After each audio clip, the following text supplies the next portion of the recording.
अंगना पधारो मेरी माँ दुर्गे माँ, अंगना पधारो मेरी माँ हो, अंगना पधारो मेरी माँ दुर्गे माँ, अंगना पधारो मेरी माँ हो, अंगना पधारो मेरी माँ दुर्गे माँ, अंगना पधारो मेरी माँ, अंगना पधारो मेरी माँ दुर्गे माँ, अंगना पधारो मेरी माँ।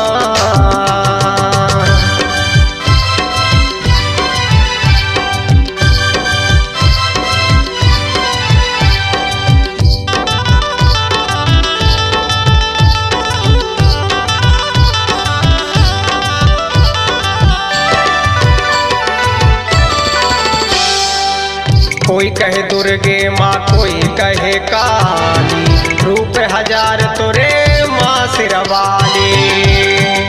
कोई कहे दुर्गे माँ कोई कहे काली, रूप हजार तोरे माँ सिरवाली। दे दे नया चेहरा के छाव दुर्गे माँ, दे दे नया चेहरा के छाव दुर्गे माँ, अंगना पधारो मेरी माँ हो, अंगना पधारो मेरी माँ दुर्गे माँ, अंगना पधारो मेरी माँ।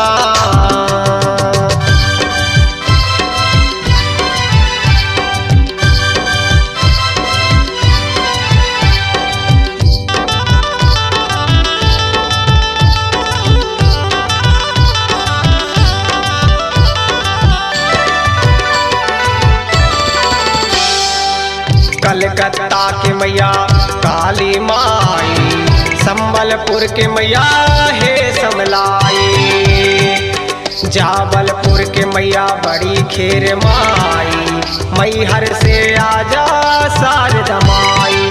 छुम छुम ते धर के आजा पावे दुर्गे माँ, छुम छुम ते धर के आजा पावे दुर्गे माँ, अंगना पधारो मेरी माँ हो, अंगना पधारो मेरी माँ दुर्गे माँ, अंगना पधारो मेरी माँ।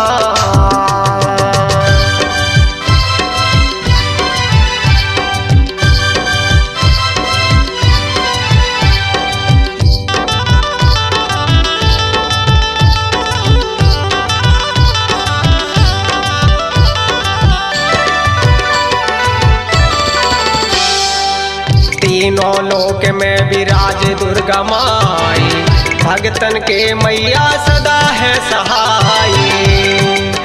भजन सुनावे तुर राजेश है रंगीला, तुर भक्ति में झूमे हमर जीला।